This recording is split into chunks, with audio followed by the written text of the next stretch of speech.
Nuestra lucha no busca triunfos pomposos ni persigue venganzas. Nuestra lucha es para el bien de todos los dominicanos. Eran las palabras de Francisco Alberto Caamaño, quien junto a otros hombres y mujeres pusieron en alto el valor, la soberanía y el patriotismo del pueblo dominicano. Para construir una patria libre y soberana. Mientras hayan hombres machos y patriotas, habrá patria. Fue ese heroico sentimiento de libertad y democracia que en abril de 1965 impulsó a aquellos hombres y mujeres a defender sus ideales constitucionalistas, luchando con coraje y determinación en contra de las Fuerzas Armadas dirigidas en aquel entonces por el comandante Wessing y Wessing y luego en contra de las tropas extranjeras encabezadas por los marines de los Estados Unidos, quienes fundamentaban su invasión sobre el argumento de que en la República Dominicana se pretendía instalar un gobierno comunista similar al que tenía lugar en Cuba. La Revolución de Abril y la Guerra Patria de 1965 fue el clímax de todo un periodo de resistencia y de lucha en el siglo XX, en la que el pueblo dominicano defendió su derecho a la autodeterminación. El golpe de Estado perpetrado en 1963 al gobierno constitucional del profesor Juan Bosch, la corrupción administrativa y el desfilfarro de los bienes del Estado por parte del depuesto gobierno del Triunvirato fueron algunas de las razones que dieron inicio a estos conflictos armados. Así lo explica Luisa de Peña, directora del Museo Memorial de la Resistencia. Se buscaban que se respetara la voluntad del pueblo. El pueblo eligió en las urnas a Juan Bosch como su presidente y eso hay que respetarlo. Y ese es uno de los legados de la Guerra de Abril. Han inventado de todo luego, han hecho toda clase de fraudes, han hecho de todo, pero nunca jamás se le ha vuelto a pasar por la cabeza, volver a dar un golpe de Estado. Y el pueblo dominicano siempre ha sido un pueblo guerrero y siempre ha sido un pueblo que ha sabido defender sus derechos. Francisco Arturo Lora fue uno de los combatientes de Abril. Hoy recuerda aquella experiencia al frente de un comando perteneciente al Cuerpo de Hombres Rana, un grupo especializado de militares dirigidos por el coronel Montes Arache, figura histórica que tuvo una participación fundamental en la Guerra de Abril. Recibimos ese llamado y hicimos un presente en la Guerra de Abril donde saltamos todos los destacamentos de la policía, estuvimos en el Puente Duarte tirando tiros con una ametralladora 30 arriba. Tuvimos una participación a todos niveles en la Guerra de Abril, una participación muy alta, donde peleamos en todas partes que había que tirar tiros. Adriano Viladín y Guarionet Novas también combatieron desde el inicio en la revolución en contra de las fuerzas opositoras. Alrededor de las 12 y 28, 29, Peña Tavera, conjuntamente con Antigua Bravo, dan orden de entrar en acción, ¿verdad? Y tomamos un grupo por el lado norte de la jefatura donde está INTE actualmente, que hay una escalera, un grupo por ahí, dirigido por Peña Tavera, y otro grupo por la escalera azul de la jefatura que está en INTE, allá en el 6 y medio. El primer comando que yo tuve, que fue el comando José Fabria, perdimos 2 compañeros de la Marina de Guerra, y luego ya sufrimos algunos que sufrieron heridas, pero no mucho más. Cuando nos aparreó la operación limpieza, aquí el 22 de mayo, corrimos hacia allá abajo, y allá el comandante Camaño ordenó a Ubiera Pado, que era un oficial de la Marina también, que me llevara y me sustituyera a un primer teniente del ejército que era comandante del comando San Carlos, y ahí estuve hasta el final. Adriano, Francisco y Guarionet son fieles creyentes del accionar y los ideales patrióticos que promovía Francisco Alberto Caamaño, al lado de quien lucharon. Fue por esta razón que junto a otros excombatientes se unieron y crearon la Fundación de Militares Constitucionalistas del 24 de abril.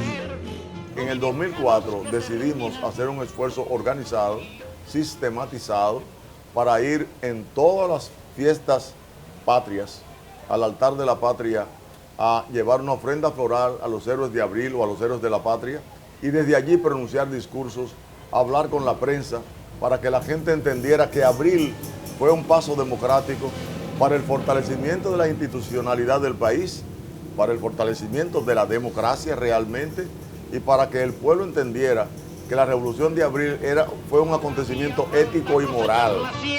A pesar de que han transcurrido más de 50 años y la energía y el vigor de estos exmilitares ya no son los mismos de aquel entonces, aún en sus rostros se muestran el coraje y la disposición de dar su vida si otra vez lo fuese necesario para defender a la República Dominicana de aquellos que atenten en contra de la voluntad del pueblo.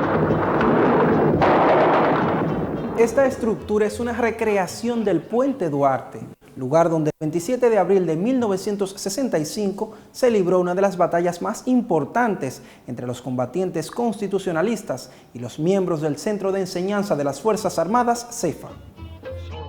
Un país libre y democrático en el cual se respeten la soberanía y los derechos de las personas era el propósito de Francisco Alberto Caamaño y las figuras principales de esta gesta histórica. Pero en la actualidad son pocos los que siguen esos ideales y mucho menos los que imitan el accionar de los héroes de abril.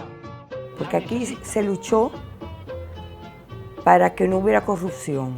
Aquí se luchó en contra del imperialismo.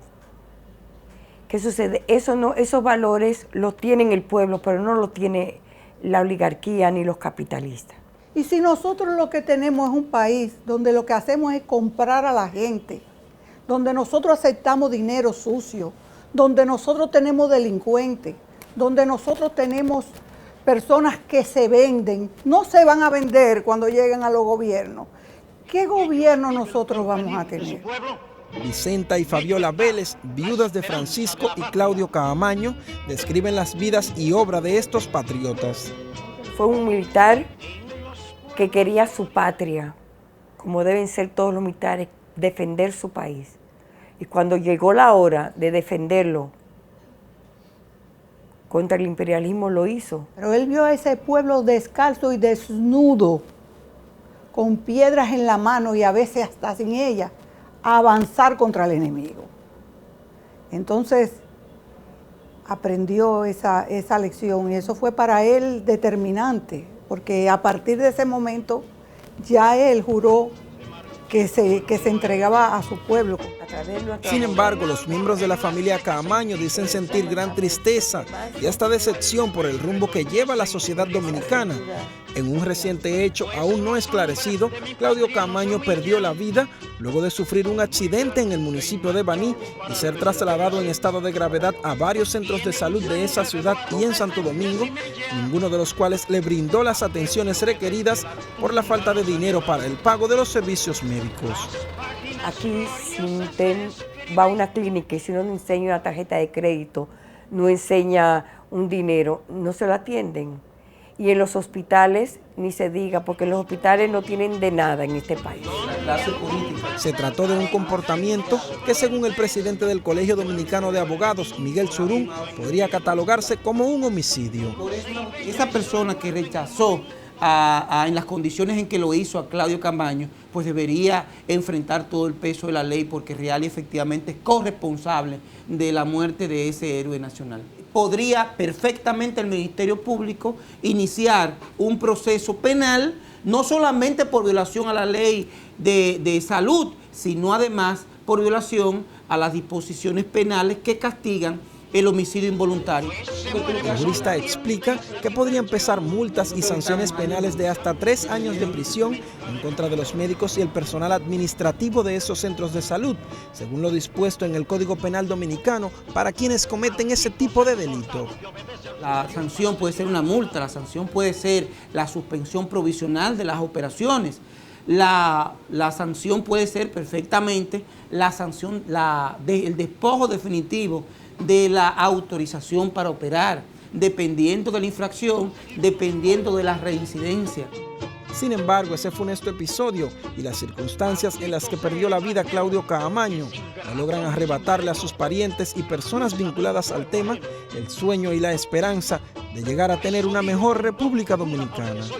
Nuestra aspiración es que todo el que camine por este espacio, cuando salga, diga 2 cosas. Una, qué orgulloso me siento de ser dominicano.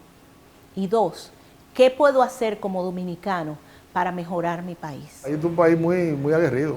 Estamos dispuestos a dar la vida por todo. El pueblo dominicano tiene una referencia. Cuando ya no se pueda más, cuando ya estemos cansados, tenemos que luchar. Que nuestras generaciones conozcan no solamente los nombres de esas personas, sino las razones por las cuales ellos hicieron lo que hicieron, de los valores y los ideales que primaban en ellos y que lo llevaron a hacer esas acciones. La Revolución de Abril de 1965 fue una lucha histórica que costó la vida de miles y miles de dominicanos y dominicanas dispuestos a demostrar el valor de un pueblo que nunca estuvo ni estará presto a ceder su territorio, su soberanía y su patria a ningún gobierno golpista o potencia extranjera. En esta lucha de abril, los invasores, aunque eran superiores en número y armamento, no pudieron vencer ni doblegar la voluntad de un pueblo enaltecido que peleó por el tesoro más preciado que tienen los seres humanos, su libertad. Que no olvidemos que las armas dirigió